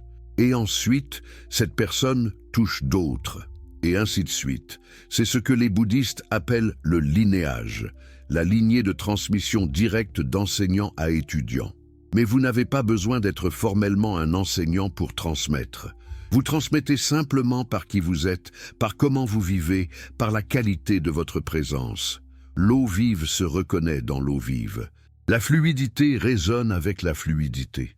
Alors maintenant, tournons-nous vers la question peut-être la plus importante de toutes. Quel est l'avenir de cette compréhension? Où va l'humanité? Sommes-nous en train de nous réveiller collectivement ou sommes-nous en train de nous enfoncer plus profondément dans la rigidité et la fragmentation? Les signes sont mixtes. D'un côté, nous voyons plus de rigidité que jamais. La polarisation politique est à des niveaux historiquement élevés. Les gens sont de plus en plus enfermés dans des bulles idéologiques. Les identités de groupe deviennent de plus en plus rigides. Les algorithmes des médias sociaux nous enferment dans des chambres d'écho où nous ne rencontrons jamais de points de vue différents. La glace semble s'épaissir. Mais d'un autre côté, nous voyons aussi des signes d'un éveil collectif. Plus de gens que jamais pratiquent la méditation. Plus de gens explorent la spiritualité en dehors des cadres religieux traditionnels. Plus de gens remettent en question les narratives conventionnelles sur qui nous sommes et ce qu'est la réalité.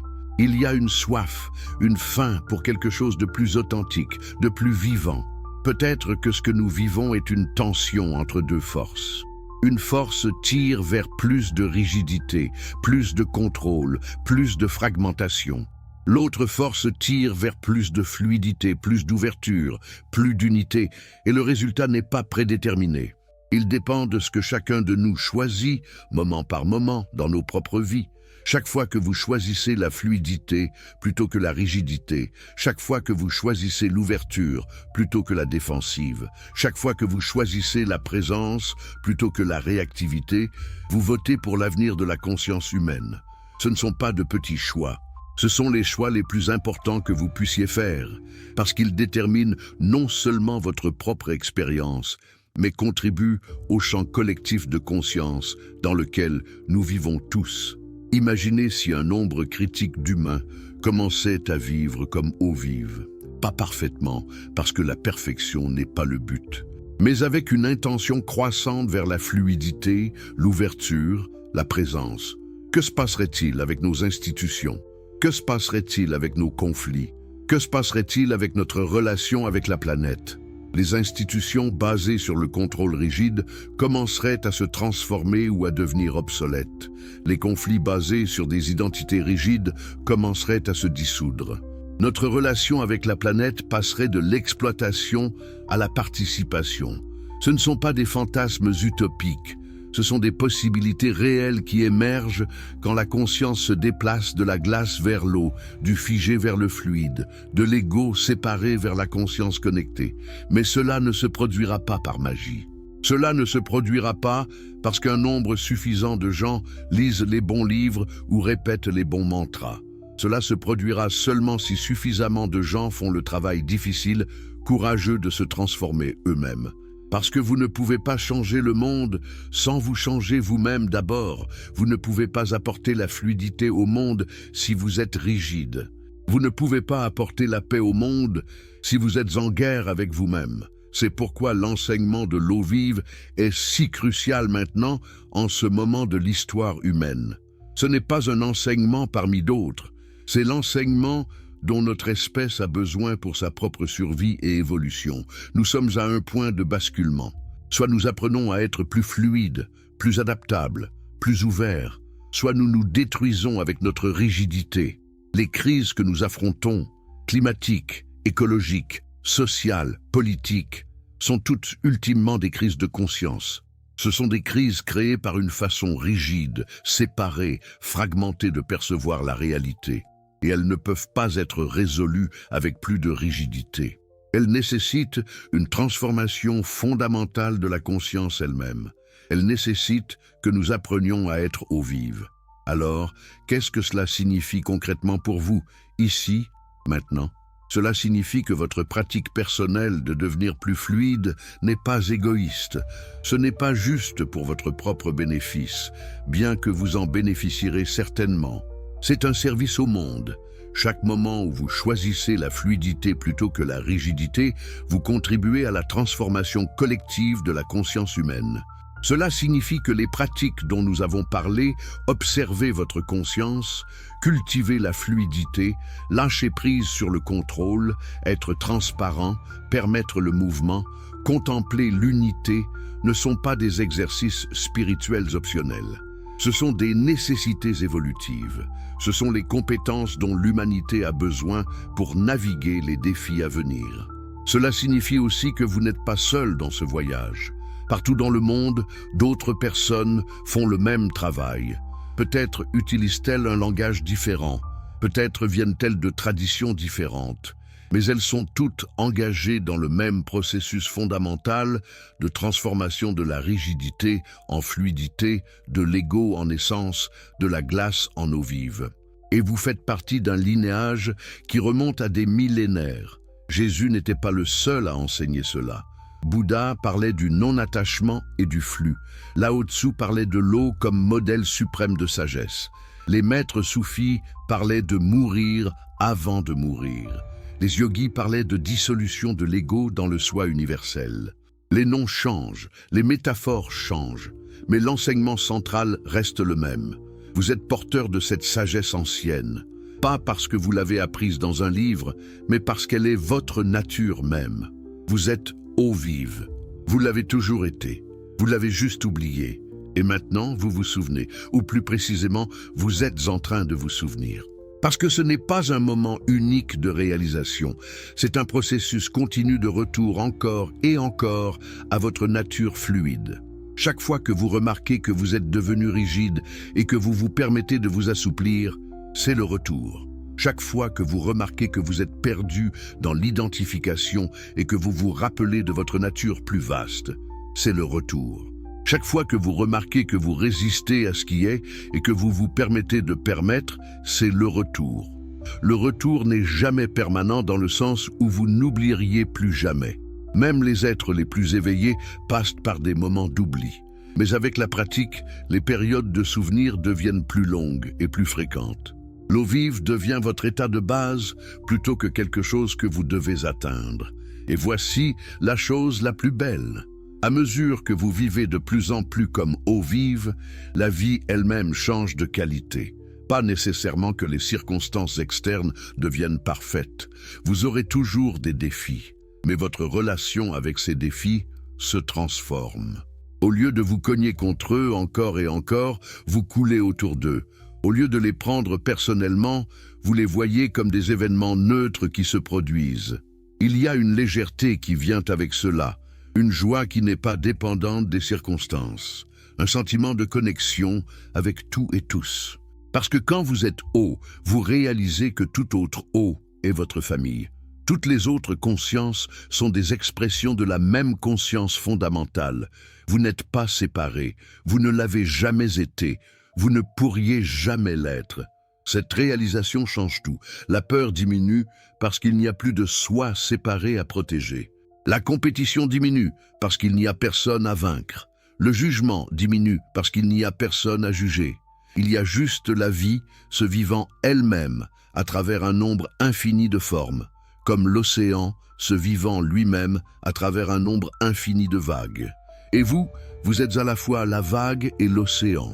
Vous êtes la forme particulière et la substance universelle. Vous êtes l'expression individuelle et le champ entier. Vous êtes l'eau dans le verre et tout l'eau du monde. Cette double perspective, cette capacité de vivre simultanément comme particulier et comme universel, c'est la signature de l'eau vive. Maintenant, alors que nous approchons de la fin de ce voyage ensemble, permettez-moi de revenir au début. 2 mots. Juste 2 mots prononcés il y a plus de 2000 ans près d'un puits en Samarie. Eau vive. Ces mots ont traversé les siècles, survivant à la suppression, la distorsion, l'institutionnalisation. Ils ont survécu parce qu'ils pointent vers quelque chose d'indestructible, votre propre nature. Vous pouvez les oublier, mais vous ne pouvez pas les détruire. Vous pouvez les mal interpréter, mais leur vérité demeure. Vous pouvez les ignorer, mais ils continueront à vous appeler encore et encore jusqu'à ce que vous répondiez, parce qu'ils ne sont pas juste des mots, ils sont une invitation. Une invitation à vous souvenir de ce que vous êtes vraiment, une invitation à retourner à votre nature fluide, une invitation à vivre pleinement, librement, comme l'eau vive que vous avez toujours été. Alors, accepterez-vous cette invitation ? Êtes-vous prêt à lâcher prise sur les structures rigides qui vous ont protégé mais aussi emprisonné? Êtes-vous prêt à faire confiance à la fluidité de votre propre nature? Êtes-vous prêt à devenir ce que vous avez toujours été? Ce ne sont pas des questions rhétoriques, ce sont des questions réelles qui demandent une réponse réelle, pas une réponse verbale, une réponse vécue, une réponse incarnée dans chaque choix que vous faites, chaque souffle que vous prenez, chaque moment que vous vivez. L'enseignement de l'eau vive n'est pas quelque chose à croire, c'est quelque chose à vivre, c'est quelque chose à être. Et le moment pour commencer n'est pas demain ou la semaine prochaine ou quand les conditions seront parfaites. Le moment est maintenant. Ce moment, ce souffle, cette conscience présente ici et maintenant. Pouvez-vous sentir la fluidité de votre propre conscience en ce moment? Pouvez-vous remarquer qu'il y a une qualité d'ouverture, de présence, de vie qui est toujours là, sous tous les contenus changeants de votre esprit? C'est elle, c'est l'eau vive. Pas quelque chose à atteindre dans le futur, quelque chose à reconnaître ici et maintenant. Et avec cette reconnaissance vient la responsabilité, parce que maintenant vous savez. Vous ne pouvez plus prétendre l'ignorance, vous ne pouvez plus vous cacher derrière l'excuse que vous ne saviez pas qu'il y avait une autre façon de vivre. Maintenant vous savez. Et avec cette connaissance vient le choix. Allez-vous vivre à partir de cette connaissance ou allez-vous retourner dans l'oubli? C'est un choix que vous devez faire encore et encore, moment par moment. Ce n'est pas un choix unique, c'est le travail d'une vie, mais c'est aussi le travail le plus important que vous puissiez faire, parce qu'en vous transformant vous-même, vous transformez le monde. En devenant eau vive, vous permettez aux autres de se souvenir de leur propre nature d'eau vive. Vous êtes venu à ce moment, à cette exploration, pour une raison, pas par accident, pas par hasard. Vous êtes venu parce que quelque chose en vous se souvient, quelque chose en vous reconnaît la vérité dans ses enseignements, quelque chose en vous sait que vous êtes censé être plus fluide, plus ouvert, plus vivant que vous ne l'avez été. Écoutez cette voix, honorez cette connaissance, suivez cet appel, parce que c'est l'eau vive en vous qui vous appelle à vous souvenir, à retourner, à devenir ce que vous avez toujours été. Les deux mots que Jésus a prononcés il y a 2000 ans résonnent encore maintenant, dans ce moment, dans votre conscience. Eau vive. Ils ne sont pas juste dans un texte ancien, ils sont dans votre cœur, ils sont dans votre âme, ils sont dans la nature même de votre conscience. Vous êtes l'eau qui s'éveille à elle-même, vous êtes la conscience qui se reconnaît, vous êtes la vie qui célèbre sa propre vivacité. Il n'y a rien à chercher à l'extérieur de vous. Il n'y a rien à accomplir que vous n'ayez déjà accompli. Il n'y a rien à devenir que vous ne soyez déjà. Vous êtes eau vive, toujours l'avez été, toujours le serez. La seule question est, allez-vous le vivre? Allez-vous permettre à cette vérité de transformer votre expérience de la vie? Allez-vous lâcher les structures rigides qui vous gardent gelés et permettre à votre nature fluide de se révéler?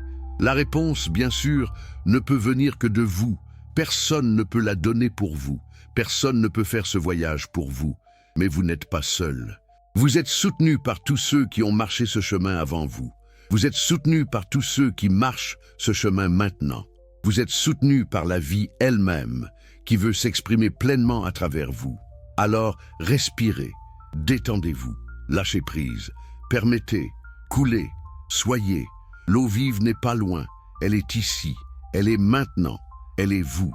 Deux mots, eau vive. Une vie entière d'exploration, un moment de reconnaissance. C'est le paradoxe et la beauté de cet enseignement. Simple et profond, évident et mystérieux, toujours présent et toujours à redécouvrir. Votre voyage commence maintenant. Ou plutôt, vous reconnaissez maintenant que le voyage a toujours été en cours, vous n'avez jamais cessé d'être eau vive, vous avez juste oublié temporairement. Et maintenant, vous vous souvenez, bienvenue à la maison, bienvenue à votre vraie nature, bienvenue à l'eau vive.